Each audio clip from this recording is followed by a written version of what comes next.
Venelana rose slowly as she fixed her dress and she sighed in relief as she looked at the man who was her current son-in-law. She had such a complex feeling in her heart that it made her feel very confused. She had only come here today to be able to talk to this man and understand if the relationship her daughter was going to seriously, and although she received her answers she also ended up receiving other things.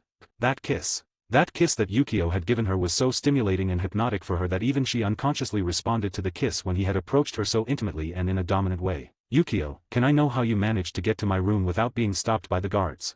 Venelana came out of her thoughts when she soon pulled out a necklace she was hiding under her clothes while showing it to Yukio. The necklace was simple, but had a drawing of a dragon with a crown on the top of his head. Yukio, who gave you that? He suddenly frowned. Venelana, who looked at the change of expression on her son-in-law's face, felt that this man could have been angry. Don't blame her. It was I who insisted on wanting to talk to you and she didn't have to give me this necklace to be able to present myself to you. Yukio, then it was Rias. Venelana nodded as she extended her hand with the intention of giving Yukio the necklace. Yukio, do you know the meaning of that necklace in your hands?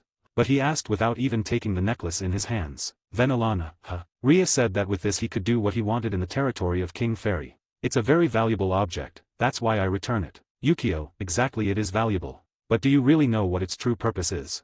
Venelana showed a confused expression and shook her head. Yukio, who? Don't blame me, you yourself were the one looking for trouble. That one is collar is for this. He gestured and the necklace slowly floated in the air as it lit up with a small golden light and then some extravagant letters appeared in the air. Fairy Queen, Venelana Dragon. Venelana, an identification? Yukio, yes. But is it more than that you noticed?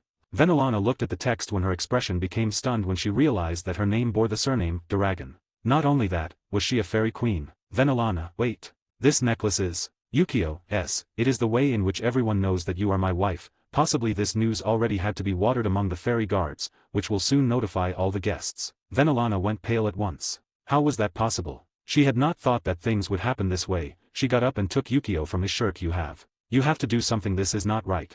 Yukio, was it I who caused it? First, you enter my room without my permission and you confuse me, causing me to end up kissing you. Don't you think this is your fault? Venelana, is it my fault? She was stunned until her face turned red. You are a liar. It is impossible for you to get confused. God, you are the most powerful man in this world. How could you be wrong? You wanted to kiss me and that is the truth. You are really nasty. Instantly she got angry while her face was very red while her huge chest rose and fell due to her agitated breaths. But it was because she was so nervous that she did not realize that she was practically saying so many bad words to a man that everyone in this mansion considered the same deaf. The same cold-hearted man. But Yukio was left speechless. He never wanted to kiss her. It was a huge coincidence that right now he had suppressed all his senses, making him a mere human. Besides, how the hell was he going to know that it would be Venelana who was outside her door and not any of her beautiful wives? Yukio, do not accuse me of something I have not done. Venelana, accusing you? I'm not accusing you, I'm revealing your complete lies. I'll tell Rias everything if you don't fix this matter now. Yukio, yes, well then do it. I do not care. He simply shrugged as he headed towards his bed. Venelana was speechless instantly. She had thought that if she threatened to tell Rias everything this man would try to help her just to keep her quiet. Worse, she just realized. She couldn't tell Rias this because if she did, her relationship as a mother and daughter she would be very affected. How could she tell her daughter what happened here? In addition, she also could not allow unfounded notifications that she was a new wife of King Fairy to be extended to everyone in this mansion. That would cause a serious problem. She was the wife of Zidicus, although now she was only wife, only in title. That would still cause such outrageous news that the Gremory clan would end up raising a stir. Venelana, you have to fix this, you cannot just leave it like that. Yukio, even if you tell me to repair it, it may already be too late. Do you know how long we've been here? Venelana, approximately 30 minutes, no. Yukio, exactly, and even if it's only 30 minutes my guards have a special communication method and the news should have been spread among them. Possibly while we are speaking even the guests should already know about this. Venelana's face became very pale. It was because Zidicus was even among the guests then. What would that man do when he found out? Yukio, I think you should go now, you know. Venelana, oh, I cannot leave. You must come with me and solve this. You have to tell everyone that this is just a mistake. Yukio, that could work. Venelana, yes, then what are you waiting for? Let's go now. She got excited when she heard that this could be resolved. But Yukio quickly destroyed his ideas. Yukio, if that worked, but I will do it later on. At this moment I need to rest. I will make sure to resolve this issue later. Rest. Will he rest and resolve this urgent matter after sleeping? Venelana blinked in shock and instantly her face turned red with anger. Yukio Dragon. Although I know you do not have any respect, at least you could give me something of value for your relationship with my daughter and help me at this time. She screamed very angrily as her big chest rose and fell due to her agitated breathing as her hands tightened the edges of her dress. Yukio, I think if you had the ability Road of Tiger, you could have shattered this room only with your fierce shout. He smiled as he raised a finger in admiration. But Venelana got even angrier and immediately began hitting him with her little fists. But Yukio simply avoided everything with a smile. He thought it was quite laughable that his mother-in-law tried to hit him. It was because seeing this woman who usually behaves so mature and immutable actually had a certain resemblance to Rias. At that moment he could see that Venelana had been raising her power. Even more, she realized that this woman really wanted to hit him with strength. Yukio, boy, aren't you too aggressive? Venelana, you are a total idiot. She became even angrier as she created a sphere of destruction by throwing it towards this hateful man in front of her. But Yukio just shrugged as he extended his hand. Venelana, wait, don't touch it, idiot. She did not think that this man really wanted to use his bare hand to be able to defend himself from the element destruction. Even so, Yukio did not stop and his hand touched the sphere of destruction which became completely watery, forcing it to transfer to its own body by absorbing it. Venelana opened her eyes in shock because she couldn't believe she saw what she had just seen. She knew it. This man had absorbed the element destruction. That was something that even among the Baal was impossible to achieve. But she remembered that Rias, who showed great control in that element destruction, could actually do it too. Then she remembered something even more frightening now. Venelina had remembered who this man really was. Not only was his son-in-law but the current fairy king. She could be the mother of Yukio's wife, but no doubt she also knew that this man was a cruel person or at least had witnessed, so unconsciously she stepped back with caution. Yukio looked at Venelana's expression and sighed bitterly before turning to rest for a while. You should go, I want to rest now. Venelana was very reluctant and wanted to say something, but she realized how Yukio was taking off the towel around her waist and her face turned red. What do you think you're doing? I'm still here. Yukio, I don't even understand why you're still here, you should leave my room now, you know. He paid no more attention and prepared to get a new set of clothes from his inventory. Venelana looked away, but as a curious woman also looked at her son-in-law, it was such a mysterious feeling in her heart, but her mouth soon opened with an "oh." She had already seen the upper part of Yukio showing the muscles in their proper proportions where she should be, but when she noticed that place that only someone intimate could see, she could not prevent her face from turning red scare. As Venelana had spent all these days with Yukio's wives chatting, then she had already heard many of her intimate stories with Yukio. Even so, seeing and listening was a very different thing. Yukio, who was still choosing a suit to dress, could feel Venelana's eyes looking at that place, and he felt very strange. Could you go out or plan to stay here looking at me all day? Venelana wanted to turn around and run to Rias to tell her how shameless Yukio was. Even so, she tried to bear it because seriously she was worried about something. Venelana, please. Could you clear up the misunderstanding? You may not know, but if this rumor spreads and manages to reach the ears of the Gremory clan, many bad things will happen. Yukio, bad things? Venelana, yes. She nodded and made a sad expression. The Gremory clan is very possessive of its women, and this false news will create a slight tension among all the clans. Not only would the Gremory clan perhaps even be possible, other clans and factions will feel that it is counterproductive to ally with you. Yukio, why would that be? Venelana, do you really ask? You stole the wife of the former Lord Baal, you made Lucifer's ex-wife your new wife, you kidnapped the princess of the Gremory clan, and not to mention the Phoenix clan. Yukio understood Venelana's words and realized how many possible enemies he had created. But what? These clans and individuals were simple ants before his eyes. He had already chosen who would be his true allies. And the clan Gremory was not on that list. Also, after all, for him it was better if these people revealed themselves so wise and who could really trust. Therefore he simply laughed carelessly as he gave Venelana a look. Yukio, believe me, after resting, I'll take care of the rumors, and if an incident occurs, believe me, that I wouldn't mind exterminating it. Are you happy with that?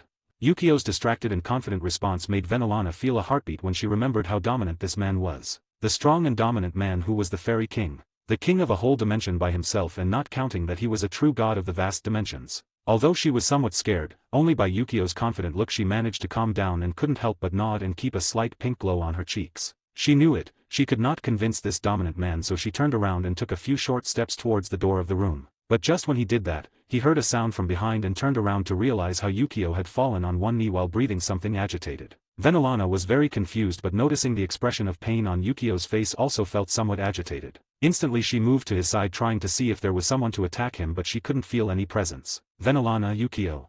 She really sounded worried when she approached her son-in-law and even ignored that this man is naked while trying to figure out what happened by checking his body. Yukio looked at Venelina, but he clenched his teeth when he felt that the chaos element was circulating fiercely over his body. This was clearly showing that the time had come. To be able to completely dominate an element, it is necessary that he expel those quantities at all times, which he cannot absorb, but since he had really wanted to hurry him, he opted to force his way. This meant that he would have to enter a battle where he was forced to expel some of his power, or he would have to free himself in other ways. The one that belonged to the dragon race. He had two simple ways to break free. One was that he would get involved in some great battle or have mating to be able to clean himself completely in body and soul. That's why he wanted Venelana to leave. Previously when he had been carried away by his instincts it was only because his wife Reiko was close and then there would be no problems if they turned out to have sex, but now things were quite different because at this time there was only one woman at his fingertips and that was Venelana, who was his mother-in-law, who clearly made him have to repress all his impulses to not end up causing a disaster. Yukio, who? Sigh, you better leave the room now.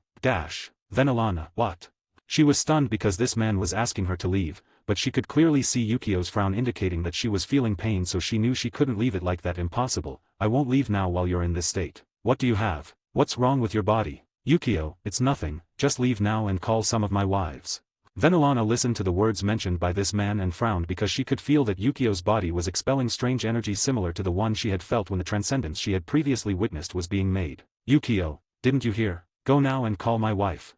Venelana began to doubt if he should leave because he could feel that Yukio seemed to suffer, but seeing how this man was asking him to call to some of his wives, it was likely that this was a private matter. Then she immediately helped him get up while laying him on the bed in the room. Venelana, I'm going to look for them right now, but, She couldn't finish her sentence when her eyes caught how a certain place had risen with a lot of energy. She blinked in shock and then looked at Yukio's face that seemed to suffer. What's going on here? Venelana's thoughts were cut when she managed to observe how a purple smoke suddenly left Yukio's body. Venelana was a little scared thinking that Yukio was having something bad happen, but he could immediately see how this man's appearance was changing. His height had grown and his body became robust while 2 pairs of the jet black horn had appeared on his forehead. On his forehead, he had a black tattoo that resembled a cross, while a long dragon tail came out of his lower back. Venelana, D-Dragon. Is your dragon lust activated?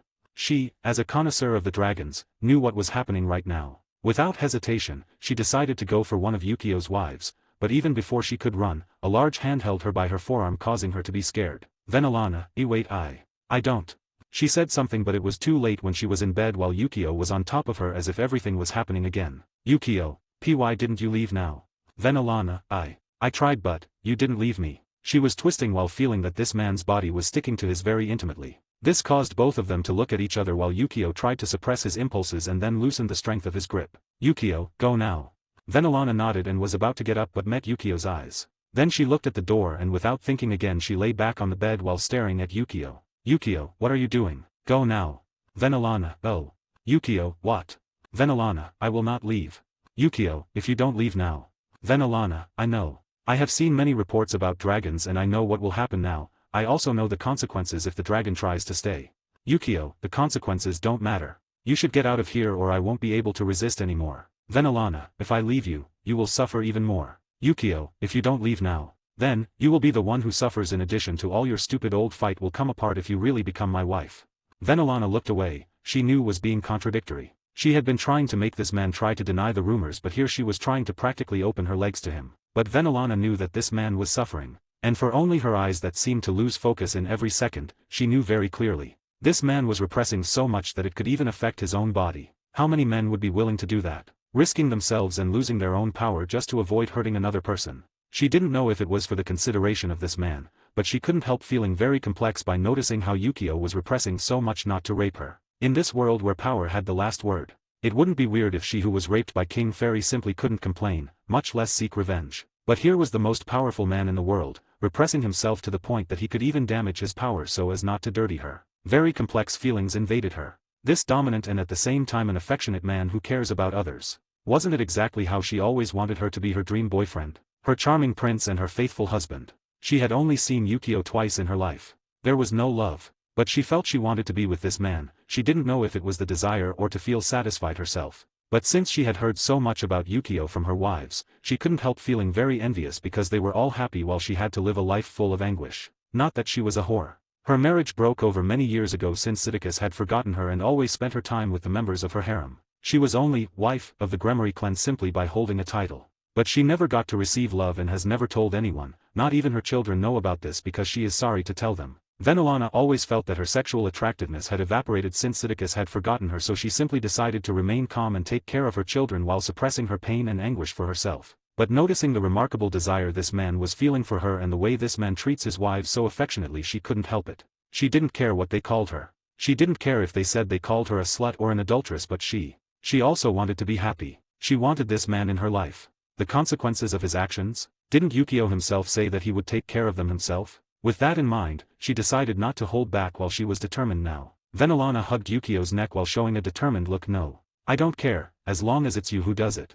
His words were very ambiguous, but she clearly made something clear. She didn't care if this happened while it was Yukio who started it. Yukio looked at Venelana's beautiful face and didn't know what to do, but decided. If a problem occurs or Rias gets angry, he would try the best way to solve it. Because even though he didn't love Venelana, nothing would stop him from creating feelings for this woman who was willing to sacrifice himself so that he as a dragon wouldn't get hurt trying to contain himself. Without thinking more slowly, they both approached their faces and kissed while a feeling resurfaced in them. Passion, desire, excitement and a somewhat taboo feeling while they became very frantic among them. Because Yukio completely released his instincts, he was somewhat rough while his hands moved around Venelana's body without showing signs of stopping. But Venelana didn't stop him. She kissed him hard while she could also feel Yukio's cock hitting her stomach repeatedly, causing her vagina to tickle. Venelana's delicate and beautiful face was deep red when she used her hands to touch Yukio's muscles. Venelana,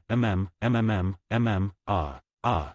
She let out moans in a very sexy voice while she could feel Yukio's hands touching every corner of her body. Her bulging breasts felt tight when Yukio squeezed them so hard that he even left marks. Yukio stopped kissing her while immediately sucking the nipples of her glorious breasts. These cute nipples that had a slight pink color due to their good care were very sensitive, and Yukio was treating them very roughly by biting and sucking them while leaving many teeth marks. Venelana, wah, ah, ugh.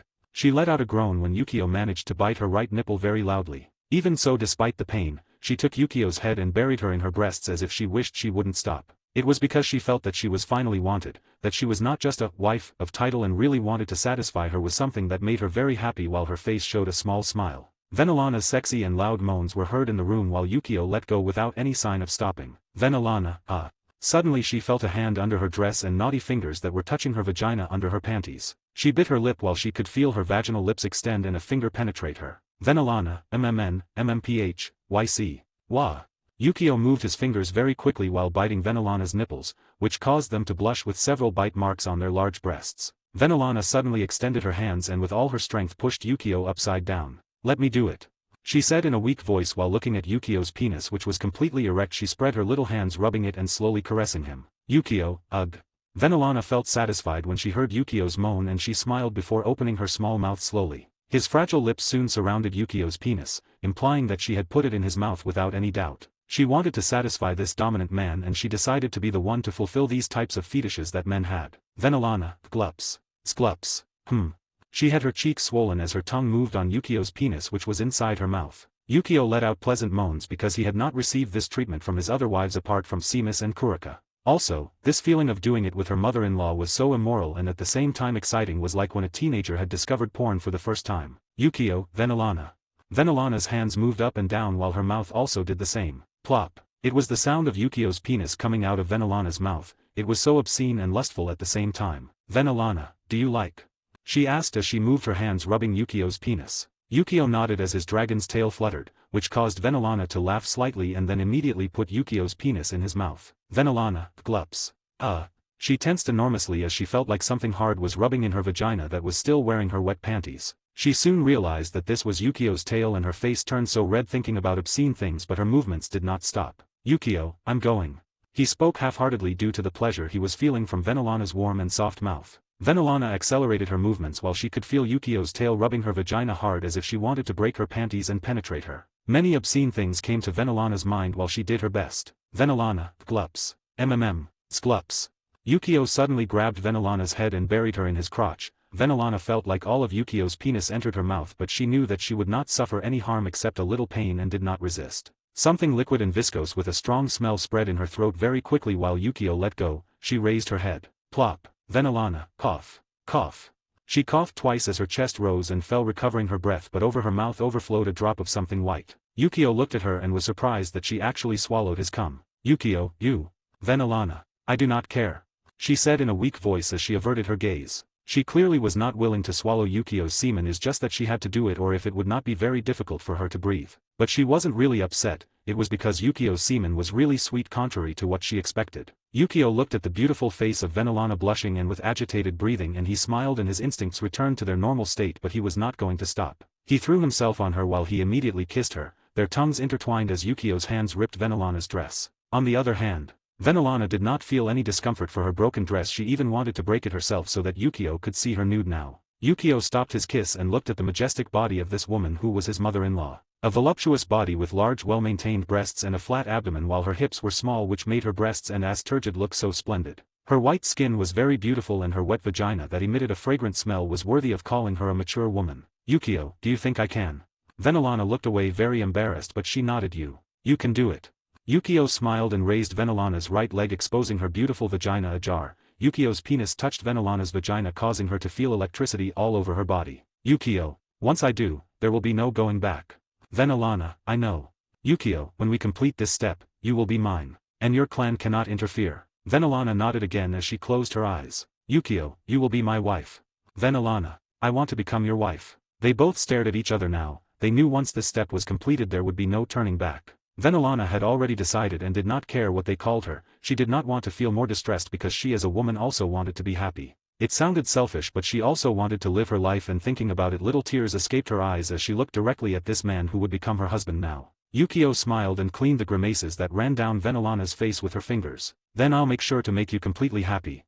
Without saying more, he immediately kissed her while his penis went straight to Venelana's vagina. Venelana, she screamed as she dug her nails into Yukio's back, showing pain on her face. Yukio stopped and kissed Venelana so she could calm down a bit. Venelana responded to the kiss while hugging Yukio's neck. She tried to endure the heartbreaking pain she could feel in her intimate area. When the pain eased, she nodded to Yukio that he could move. Yukio immediately began to move his hips as they both clung to their bodies. The obscene sound and their agitated breaths were audible in the room. Venelana, NNG. Yukio.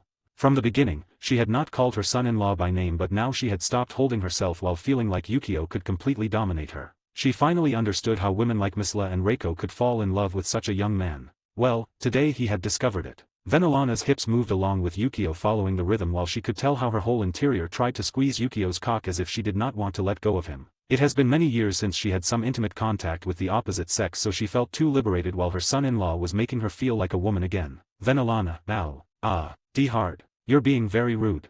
Yukio smiled as he made Venelana change position, while now she was showing her back as she turned upside down, making that cute as they saw in all their splendor. Venelana, this pose. It's very shameful. Do not look, she spoke weakly as she could notice how her son-in-law was looking at her so fixedly in her private places. Yukio, shame? You're my wife now. You should not have it, or should you?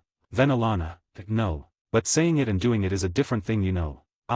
She let out a moan when she could feel Yukio's cock penetrate her without even hesitating. Chop, chop, chop. Venelana held the savannas tightly while it was still strong, because in this position Yukio's penis could reach it even more. She was very embarrassed, but at the same time very happy with herself, because she could feel that she had become a desired woman again. Yukio was a young man and she was a woman who had already spent her full youth, but having this man pleasing her so vigorously was as if a new world opened before her eyes. It wasn't because of sex. It was because of that look that Yukio was giving him while they were doing it. It was love. That affectionate and loving look that Yukio was giving her was something that made her feel so weak and happy that her face showed a beautiful smile while her body was being pleased by her new husband. Both made a mess in the room while changing poses. Venelana climbed on Yukio and began to ride while his rear bounced, causing Yukio felt a huge satisfaction. Venelana, NHGG. It's moo and big.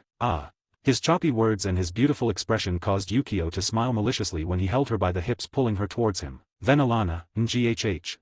Yukio, you're beautiful. Venelana, liar. Yukio only smiled when his tail waved in the air and hit one of the buttocks of Venelana. PAF. Venelana, hiya. She groaned in shouts when the tail hit her while Yukio penetrated her, felt that this kind of act was so indecent. But she felt very surprised by this dominant man, and her moans grew even stronger as she moved her butt to both sides while she had Yukio's penis still inside her to satisfy Yukio. Just looking at Yukio's expression, Venelana knew what goal was being achieved and took out a pretty smile, but instantly got a little nervous. Venelana, NGH. Will you do that? She who was so happy became very tense when she could feel the tip of Yukio's tail brushing the hole in her anus. He had never had this type of sex since it was very embarrassing for a woman. Even when he had sex with Sidicus she had fiercely denied. Yukio, what do you think? He asked doubtfully while laughing. Her main objective was to try to make Venelana feel calmer. She didn't plan to do that, but she also wanted to know at what level this woman was willing. Even so, for Venelana, those words were very difficult to process in her mind, but she decided. She wanted to give herself to this man completely. What better way to give her her first time? Her first time in that place. Venelana. Now I'm yours, my body belongs to you. And if it's you I don't care. Yukio, what about Sidicus? Venelana. I know what you think. I am an easy woman. And possibly you have that idea of me for these so indecent things that I am doing. But. Yukio, but. Then Alana, I do not know. I want to give myself to you. I want to be yours, and I know that my actions are not right, because even if I am right now deceiving Zedekis, that prevents me from deceiving you in some years more. She was frank and direct because she herself knew that her actions were very vulgar, and without mentioning that she was practically an adulteress right now. But Yukio shook his head. Would you really be able to betray me a few years later? Then Alana, would you be able to love me all this life? Instead of answering, she asked him something different. Yukio, I'm going to love you until my heart stops beating. Then Alana, then that answers your question. She was making it clear to him now, if Yukio would really love her no matter what years they spent, then she would never stop loving him as her husband. Then Alana was an experienced woman and was not stupid for things. A romance without love was destined to fail enormously. She not only wanted to be sexually satisfied but also wanted to be loved. Hearing thousands of times how Yukio's wives told how this man was so loving and overprotective, he made her feel very curious. She did not love him, but she did not dislike her either. It was as if she felt a certain attraction to this man that she could not resist. In addition, feelings could grow over time, and she was sure of something. She could get to love this man in no time. Why? It was because this man was showing so much affection, and she felt so sweet right now that it was impossible not to feel rendered by him. Yukio, marry me. Then Alana, She got confused when she did not understand Yukio's words. Are you supposed to be having sex that would not make her Yukio's wife anymore? Yukio, marry me. It means to have my mark. Marry me. Mark. Then Alana knew it because Rias had told him about it. It was proof of his love for the Fairy King, but also a double-edged sword. If his love were cut, the Fairy King would suffer a huge consequence, and here he was, asking him to be his legal wife. Then Alana looked at him while she got a little tear. For years she lived without feeling love. Today this man was giving her much more than she asked. Then Alana, what about Rias? Yukio, I'll talk to her. Then Alana, and your other wives? Would they accept that I was with you? Yukio, I do not think that neither Misla, Reiko or Grafia have problems with you. As for the others, I will convince them. Then Alana, and my clan, what about the problems they caused? Yukio, even if you do not now become my wife, we have already had sex. It is very likely that they will try to cause problems. Whether you marry me or not, I will still be in charge of solving those problems. Then Alana bit her lips. She was Ria's mother. She was already being very shameless, having sex with her son-in-law, and now she was receiving the offer to marry him. Rias. Then Alana thought about her daughter, but she did not know what to do, and only her tears came out. Yukio wiped Venelana's tears with his fingers and kissed her on the cheek. Venelana took Yukio's hand that was on her face and closed her eyes while a small smile was on her lips. It doesn't matter anymore. Adulteress, slut, sex slave. She didn't care now what name and title they gave her. This man in front of her was accepting her completely. Yukio was accepting her without even knowing if in some years she would betray, and he was even willing to take her as his legal wife, carrying a mark. Then Alana, I accept, be your wife. She has just surrendered completely without any doubt. Yukio hugged her tightly while he kissed her, and her tail began to gently rub Venelana's anus, which caused her to groan loudly when she felt Yukio's penis in her vagina and her tail touching her anus. Then Alana, it hurts. She spoke softly when she felt the tip of Yukio's tail slowly enter her anus. This was very obscene and she felt too ashamed, but this man was her husband now. Among them, there shouldn't be something called shame. Yukio tried to be kind because this kind of thing only does them with Seamus or Kurika, so he also felt excited when Venelana accepted it so easily. Venelana, it's inside. She was lying on Yukio's chest while she had her husband's penis in her vagina and now the tail in her anus. No matter where you looked, it was very embarrassing for her, but she decided to please him. Yukio, can I? Venelana, why yes. Please. With the confirmation of Venelana, Yukio took this wife of his by the hips while he penetrated her with his penis. His tail did not stay still as he was writhing as he came out and entered Venelana's tight anus. It was very irregular to do something like that, but Venelana felt even more excited as she bit Yukio's shoulder, feeling two things moving inside her. His moans echoed in the room and the obscene sounds were too high, causing them to bounce on the walls. This would be a great dream moment for both. It had already been 2 hours and both new lovers had stopped while they snuggled between them. Venelana was asleep while maintaining a smile on her lips full of satisfaction, and between her legs, you could notice a white sticky liquid. It was not only her legs, her back also had a little while her butt was full of such liquid after having spent a nice 2 hours of continuous sex with her husband. Yukio was watching the ceiling while his eyes had become eyes of God. He could see many particulars floating in the air and many chains of different colors everywhere. He did not know what these strange chains were for, but he did not want to touch them because he felt that something bad could happen if he broke any. With that in mind, he diverted his sight to a specific address while smiling mockingly as he noticed how an army was hitting a barrier while screaming curses. Yukio, damn you imbeciles. He even has dragons with him, is really an idiot to bring that kind of helpers knowing that I am the same abysmal dragon. Those 4. He suddenly noticed 4 figures standing to look at the army trying to destroy the barrier. At that time Yukio pulled a very mocking smile when one of the four figures raised his eyes without showing his face, but a weak smile could be seen. Yukio thought that this would now become quite fun to watch. With those thoughts, he directed his gaze outwards, noting that the guests were watered throughout the mansion. Outside the mansion there were many who were chatting or drinking as if they were friends. He also could see Chang'e eat many appetizers. At that moment a beautiful fairy servant approached Chang'e offering her more food. Yukio chuckled, noticing that huge appetite. Even if he did not know, he would think that woman was a beast or something like that. At that moment his eyes caught the movement of a group in specific and he could only sigh. Yukio, to start a war you must first eliminate the internal problems or everything will fall eventually. He got out of bed carefully without waking his wife while giving her a small kiss and then dressed in a dark battle suit. His only goal was to help this world to evolve, but if nobody appreciated such acts then he would simply let them die. After all, he did not gain anything by helping them. With that in mind, he left his room ready to teach these factions that he needed allies not to get in his way. A group of women was laughing softly while they were inside a structure made by the appearance of Capula. Inside were many beautiful herbs and flowers that emitted intoxicating fragrances and energies that they did not understand, but the more time they spent there the more they felt relaxed. Artemis, I really like this place. It's so nice, but is it okay for us to be here? Yaiko, my dad will not say anything while you do not touch anything, hehe. Hestia raised an eyebrow and read a sign that said, entry prohibited, fairies only. Hestia, girls, I think it's not right that we're in here. Athena, I agree with Hestia. What do you think, little Yaiko? We can go play somewhere else. Yaiko made a thoughtful expression while hugging Athena. This place is very beautiful and I like to be here. What if we ask my mother for permission? Athena, ugh, your mom. She tensed instantly and only smiled a little nervous. It was the same for the other women because they knew that Seamus was too powerful and they were instinctively afraid of him. Yaiko, well, then I'll look for something and then we'll go, okay. Athena hesitated a bit but nodded, it's okay, go, we'll wait for you here. Yaiko nodded while smiling and was running. Artemis, Hera, Hestia, and Aphrodite looked at each other before looking at Athena. Hera, child, can I ask you something? Athena, yes. Hera, do you like the fairy king? Athena, She was surprised by the sudden question and did not understand. Hestia, we think you like it since you're taking such good care of his daughter. Aphrodite, well, he is quite handsome and powerful. It would not be weird that Athena, who admires the powerful warriors, fell in love with the fairy king. Hera, that's true, my daughter is like that. Artemis, sister, do you really like the fairy king?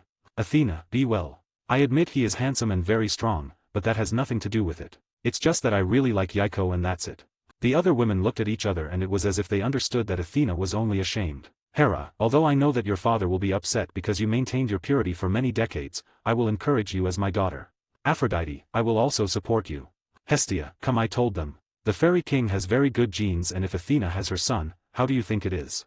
The other women looked at Hestia with their mouths like an, oh, did not think she would say that. Athena turned red but turned her gaze away from her silly sisters and mother. Artemis looked at Athena and felt somewhat conflicted. She felt something for the fairy king but had no way to prove it. On the other hand, Athena was very close to Yaiko, which meant that it would not take long for the fairy king to realize how good a woman Athena was and possibly to take her as a concubine. Athena, oh.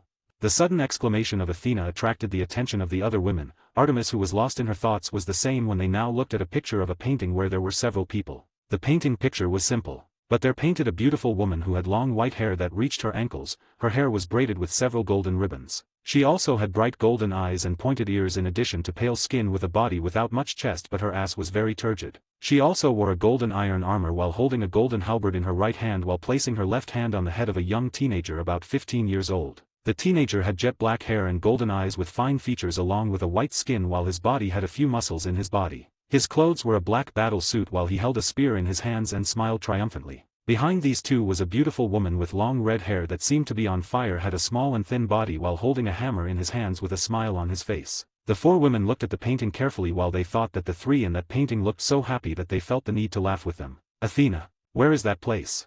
They now realized that the landscape behind the three people in the painting was very different from what they had seen. There was a sky without pollution and very old houses made of wood together with dazzling trees in the distance. Yaiko, it's the world of fairies, fairy garden, or that used to be since my father changed his name. Athena, your father. Yaiko nodded as she approached the painting and pointed to the teenager. My father. This is my father. Before the Great War he was like that. Very happy and always had a great heart without any evil. The four women were stunned to realize that the teen in the painting was actually the fairy king years ago. Hera, and those women who are by his side.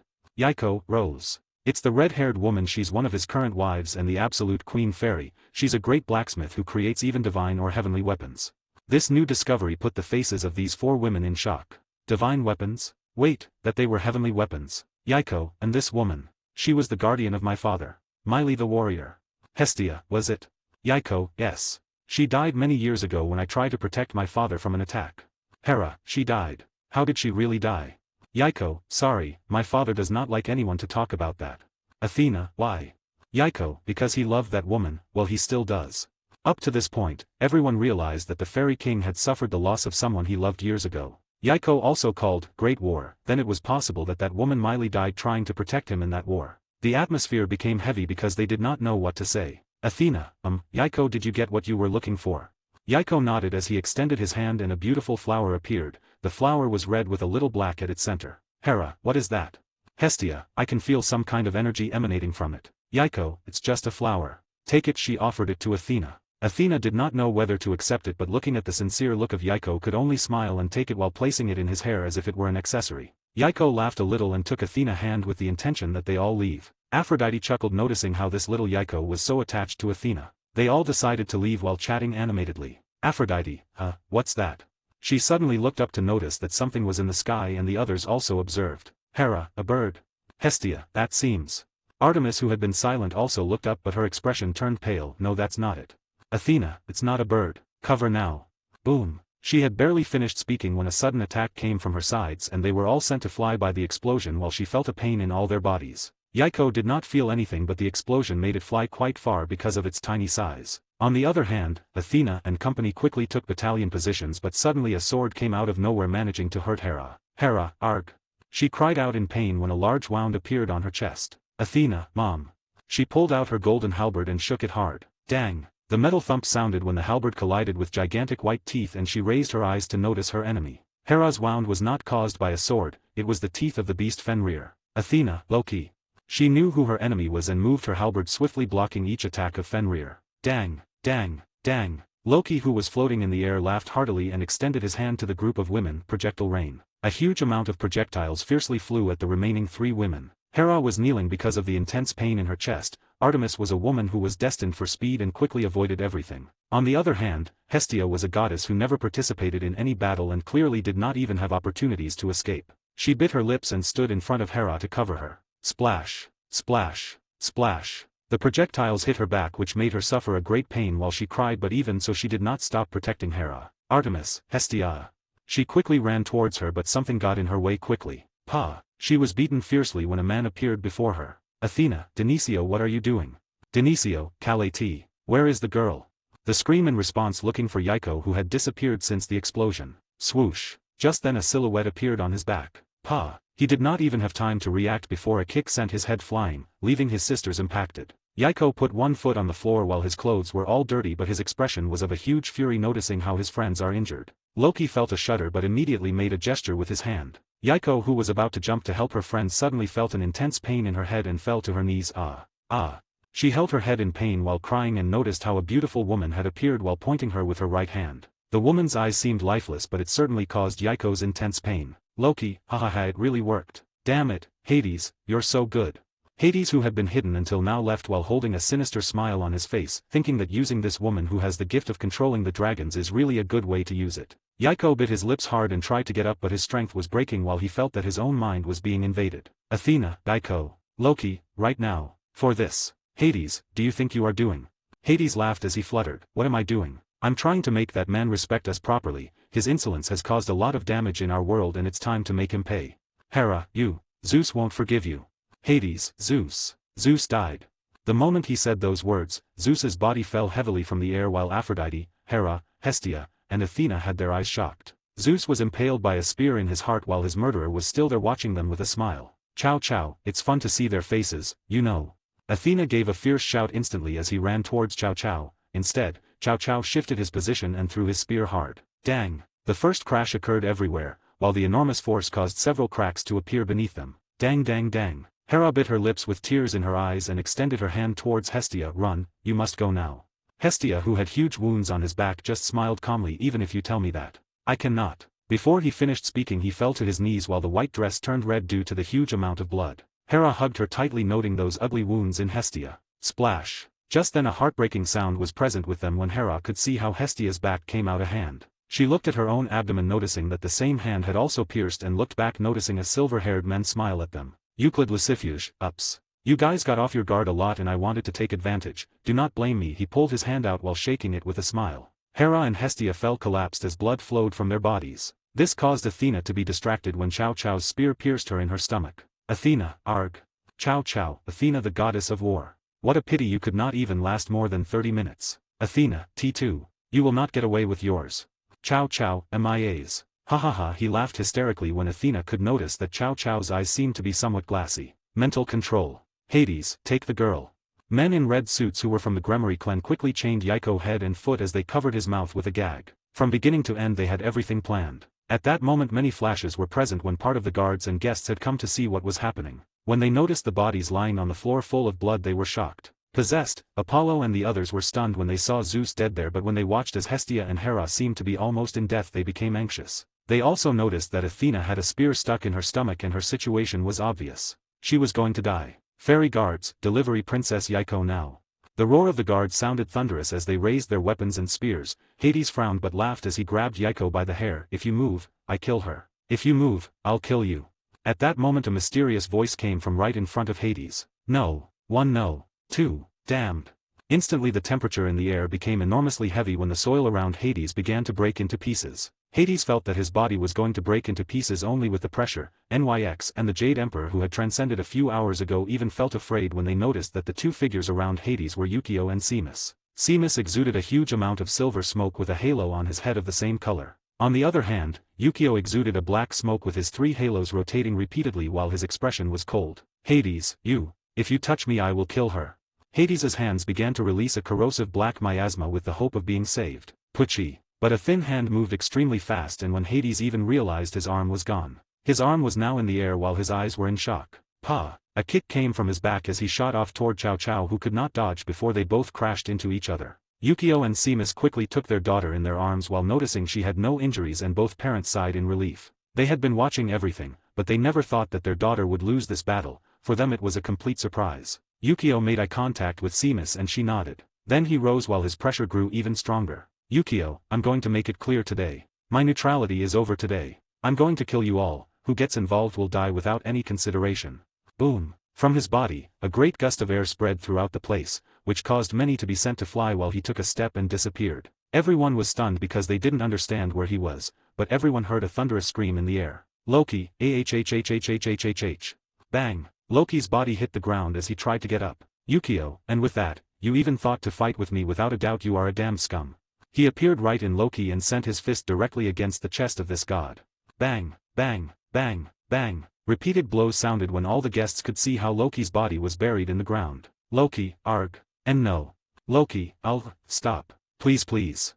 No matter what kinds of screams came from Loki, Yukio did not stop while his fists fell fiercely causing huge air fluctuations throughout the place. Bang. It was there the last blow when Yukio let out a sigh and looked at the others again, but the others looked at Loki's body. Yes. The body had become something grotesque where no one could ever recognize it. Yukio, I said you were going to die and when I say you will, you will. Suddenly he spoke to heaven as he raised his hand and everyone could see how a dark figure led to a soul similar to Loki. The dark figure stopped halfway looking at Yukio in confusion. Yukio, I'm going to kill him and everyone. If you interfere, I will go to your world and take care of destroying you. The dark figure frowned at Yukio carefully until his expression became absolutely horrible. That figure freed Loki's soul and immediately left without looking back because he had felt Yukio's absurd level of power. The nearby people were silent as if they did not want to witness such an act. Did this man just threaten the god of death? Although that figure was surely only a servant, no doubt when the god of death discovered him. Wouldn't that be disastrous? But even Yukio threatened to go to his world and destroy everything.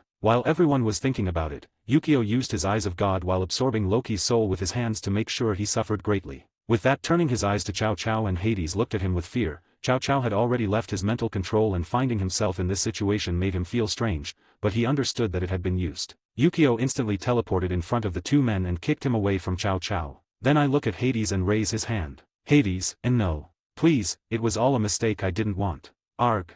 Hades's body began to squirm as his arms and legs shifted to impassable things. His body was shrinking as if crumpled a paper and soon there was nothing left of his body. Yukio, if everything was a mistake, then look for mistakes elsewhere. Guards, kill the Gremory clan now. With their words, the guards roared as they raised their weapons ready for their massacre, but the Formu appeared in front of Yukio. Seraphol, wait, King Fairy, you cannot just go and destroy the whole clan for an error made by others. Adjuka, that's true, please consider it. Falbium, exactly, destroying a clan is not correct unless so long as there are innocents involved.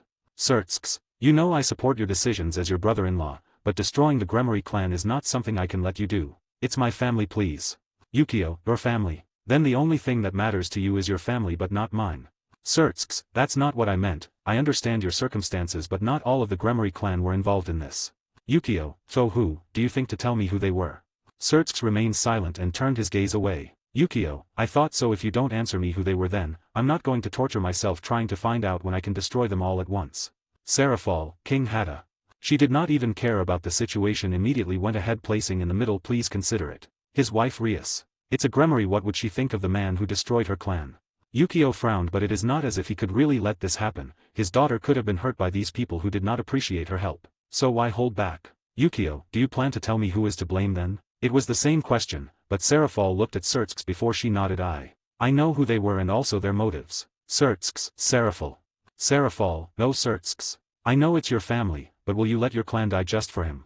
For the first time, Seraphol did not act childish and she gave a scolding to Sertsks, which caused Sertsks to remain silent. It was true. It was his family, but he could not let the whole clan die just because of one's mistake. Yukio, I'm going to look for you later. He glanced at Seraphol and she nodded. The former looked at each other before retreating. Today it became a fateful day. Yukio turned his gaze to the beautiful woman in the distance. The woman seemed to feel his gaze and raised his hand using his power in Yukio. But Yukio did not even feel pain in his head or any symptoms while waving his hand. The beautiful woman soon felt a huge attraction as her body flew, and before she realized it, Yukio was holding her neck as if she wanted to split it right now. And that's what Yukio was planning right now when he put more pressure on his hands. Stop. A female voice came from a distance when a woman at full speed tried to hit Yukio but could not even touch him when she was stopped by an invisible barrier. Yukio recognized this woman from just a glance. Kateria, please do not hurt her. I'll take his position. You can hurt me but not her. She repeatedly hit the barrier trying to pass it to save this woman who was a descendant of her own clan. Yukio, you instead of her. She hurt my daughter and I'm not going to forgive her that. Do not waste your spit, will you? Kateria, no please. Do not do anything, please. Their pleas became pitiful while the former looked at Kateria strangely. That woman had never behaved in that way, so observing her in that situation was strange. Yukio looked at her carefully and then put even more strength in his hands. He did not want to play, but his intention was to kill this woman now. But a soft hand touched his own hand with the intention of stopping it. Seamus, leave her. She is under a mental control and you know it. Although I am really angry, she is not to blame for this. Yukio, she is dangerous. Seamus, no, it is not for us and you know it better than anyone. Besides, his ability could be useful later. It was weird that Seamus was a compassionate woman and more with whom I hurt her loved ones. Yukio frowned as he squeezed his hand, but then decided not to kill her because Seamus was right. He directed his gaze towards Kateria. You will take his place. Do you agree with that? Kateria, I will. I will take his place and die for it. Yukio nodded and then tapped the beautiful woman's stomach, causing her to remain unconscious. Kateria, you. Yukio, don't make mistakes. I just removed the mind control that Nyx and Hades had over her. Take her. He handed it to Kateria, who took it in his arms. Kateria, thank you. Yukio, I'm going to kill you, you know. Kateria, I don't care. I don't care while she alive. Yukio felt that this woman was weird but didn't think much about it and made a gesture to Seamus. Seamus got up in the sky while carrying Yaiko in his arms. Today it was notified that no one can enter the area of the mansion. Everyone can stay out from now on. His words made some people feel sad, but they were grateful that they could at least be close since this place was so full of mana. Yukio then made a casual gesture when two people trying to escape were trapped in chains. Yukio, Graphia. Take care of them. Graphia appeared at her side looking conflictingly at her husband, but she nodded and kissed him on the cheek before leaving. She knew that one of the people who escaped was actually her brother. Yukio took the Olympic gods in his arms and instantly disappeared from the place. It had been a few minutes since the incident. Rias was now in a room with Graphia and Venelana. Rias and Graphia were looking at Venelana doubtfully. Venelana, I'll explain it to you later, yes. She spoke softly because the rumor about her being the Fairy King's wife had already spread throughout the mansion. Also, when Graphia and Rias went to look for her, they found her naked in Yukio's bed, so it was quite obvious that the rumor turned out to be true. The embarrassment that she felt when her daughter found her naked and full of fluids that were from her daughter's husband was too big that she did not dare raise her head. Rias, Mom. Venelana, I'm sorry. Rias looked at her mother with some complication but then shook her head. You should solve the problem we have in hand first and then solve that. Graphia, I think the same. The three women looked at each other and then went to a room where Zidicus was, and Euclid was the moment to know what was happening with them. The next morning the factions and clans created small tents to camp outside the Gotii Mansion 13. This time the fairy guards were everywhere since their king gave them the order to protect the entire mansion without letting any intruder enter. The strange thing was that there were people who had the right to enter the mansion, which caused some envy of other people. The former, the Archangel Michael and Gabriel, Irina and others, how much more. Moreover, even the goddess Chang'er could enter freely while always being followed by a fairy servant who guided her as if she wanted to serve him throughout her life. That caused the Jade Emperor to feel very discouraged. His friend could enter but he had to stay outside only. At this time in a room, there were 5 beds that were being occupied. One of the people lying down moved slowly while raising his upper part and became very confused. Athena, where am I? She shook her head noticing that the room was somewhat illuminated, but instantly her eyes fell on her friends who breathed very quietly. Athena, are we alive?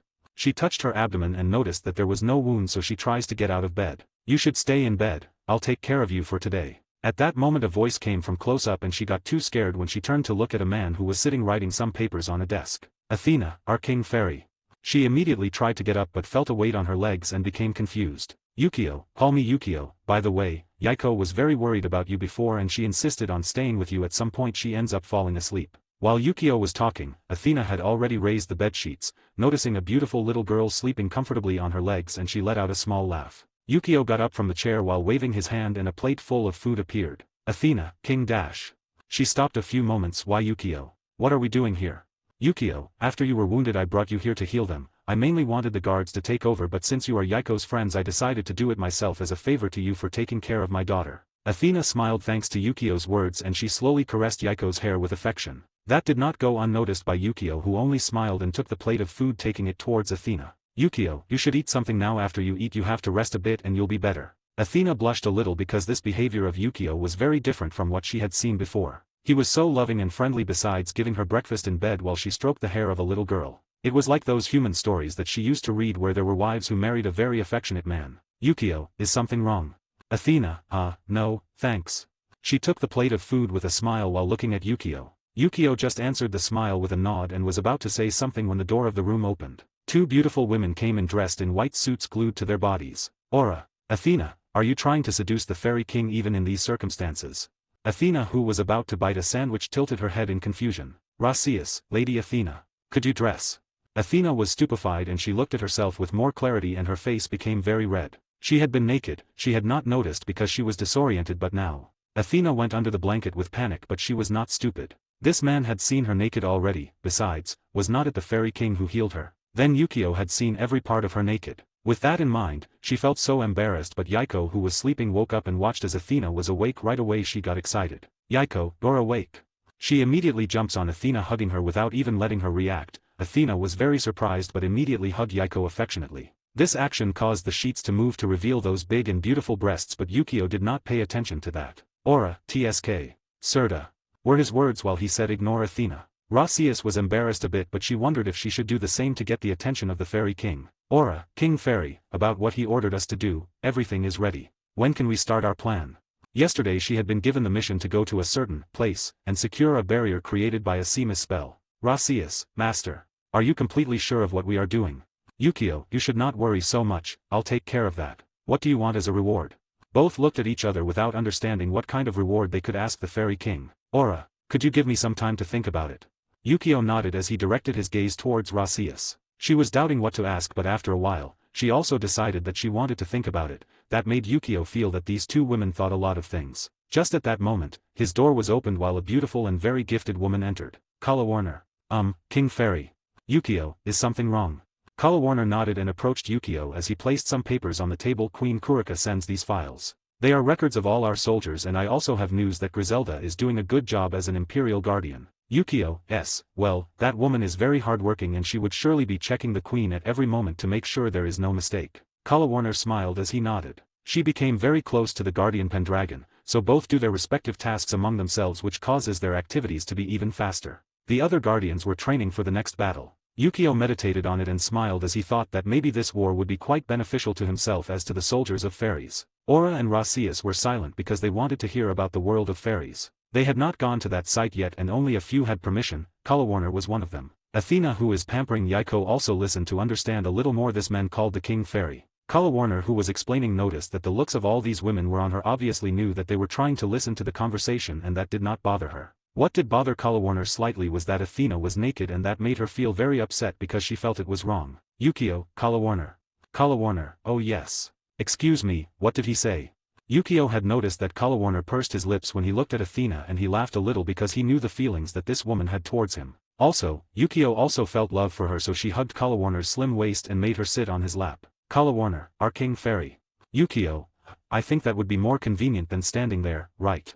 Kalawarner blushed a lot, but she nodded. These actions caused Aura to be disgusted by the pig of the fairy king. Rasius felt somewhat distressed because he wanted to be her, and Athena just laughed lightly because Yaiko had just to cry that his father was very unfaithful. Yukio clearly heard the whisper of his daughter and pursed his lips, but he ignores her. Then I ask again, and Rainare. Kalawarner, she's been moving in the human world while she's finished carrying out the order she gave her. Yukio nodded because he had instructed Rainare to take charge of obtaining political power so that when the Pegasus attack arrives the government will give existence to the supernatural in this world. After all, Yukio knew that Pegasus not only limited himself to massacre the supernatural but also that humans would perish. That is why he thought of this plan. Aura, King Fairy. Why are you so hurried with these things? She, who was silent during this time, also asked because she was very curious about the sudden orders of Yukio. Yukio, it's because it's better to be prepared for when the time comes. Aura wanted to say something but Rasius went ahead. Is our world in danger? Yukio, I would say yes and no, everything will depend on the actions that these factions and clans do after all. Aura, will not you help these people? Yukio, that's what I'm doing right. At that time Aura understood why this man had gathered so many factions and clans here in addition to showing them his power. This man wanted to inform them that someone or something would attack their world and they had a duty to protect him. That means that this man who gave strange pills and books with skills was really trying all this time to save these people. Athena was also speechless. She never thought that her world was in danger, and now knowing about it she felt very nervous, but Yaiko hugged her. Yaiko, Daddy promised that nothing would happen to you. She smiled happily as she hugged her friend. Athena stroked Yaiko's head but also looked confusional at Yukio. Yukio instead kept talking to Kalawarner about his plans. Rasius looked at Athena before walking towards her and giving her a white robe that she had in her space ring that was given by the fairies. Athena quickly took the robe and covered herself while thanking Rasius. Yukio, your friends should wake up soon. Athena, who was looking at her worried friends, heard Yukio's voice and she nodded. Aura and Rasius decided to leave, but for some strange reason, they saw that Kalawarner's face is very red. Athena instead was dragged by Yaiko to have fun. She could not refuse and said goodbye while dating this little girl in the room. That left Kalawarner and Yukio with the other 4 women asleep. Kalawarner, I should go too. Yukio, will you go back together with Kurika? Kalawarner, yes, Queen Kurika has been trying to help Her Majesty Rose. Next to them is Queen Akeno and Chiron. Yukio, I see they've been trying to finish that thing. Kalawarner, they say it's because they want you to fulfill your dream. Although I do not know what it is, I wish you the best of luck. Yukio smiled and hugged the thin waist of Kalawarner. Both were not husband nor any lovers, but they loved each other. None said anything while Yukio just had this beautiful woman sitting on her lap and looked at the papers on the desk. Kalawarner, GHN. She let out a strange sound as she blushed. Yukio did not dare to move because he knew why this woman made such a sound, and he just laughed a little embarrassed. Kalawarner was dressed in an office suit, so she felt like something hard was touching her crotch, or rather rubbing against her panties. She was not stupid and she knew that the fairy king had an erection. She felt ashamed but happy because this man got excited with his body. Yukio, well, I think that if you choose to place the battalion 1 with the 3 would become a good alignment. As for the battalion of archers, I want you to choose a good captain. Kalawarner, are you listening? Kalawarner, why yes. Yukio, okay, I want the battalion to be commanded by Pendragon. And I want Griselda to take care of the reserves. The other Imperial Guardians should be in charge to protect the other soldiers. Kalawarner, King Fairy, if we do that, would not it cause us to leave an open flank in our defense? Yukio, no, but leaving an open flank, that would mean leaving a trap for the enemy. Kalawarner, maybe then it would not be very obvious. Yukio, yes, it may become obvious, but what would happen when they do not decide to use the flank in their favor and ignore it while our soldiers leave suddenly from that unprotected said flank? Kalawarner, oh, that would be instant annihilation. Yukio nodded while Kalawarner chuckled because that plan sounded pretty good. It was simple, but when one was going to be in a great war, even the dumbest plan could cause the complete annihilation of an enemy. Kalawarner, then I will report all this right now. Yukio nodded and let Kalawarner rise from his lap. Kalawarner fixed her clothes and noticed that her crotch was somewhat wet, but she only smiled somewhat complex because she thought that if these 4 women were not sleeping in this room, she could have been converted today in this man's wife. Just when she wanted to go away, she felt a hand hold her and she turned around just to be surprised by a kiss right on her lips. She was very petrified while some evil hands were touching her ass. Kalawarner, Her small moan escaped her lips as they kissed her so actively, and those hands were caressing her buttocks as if they wanted to shape her. The kiss lasted about 9 minutes before they parted and she stared at the man she kissed.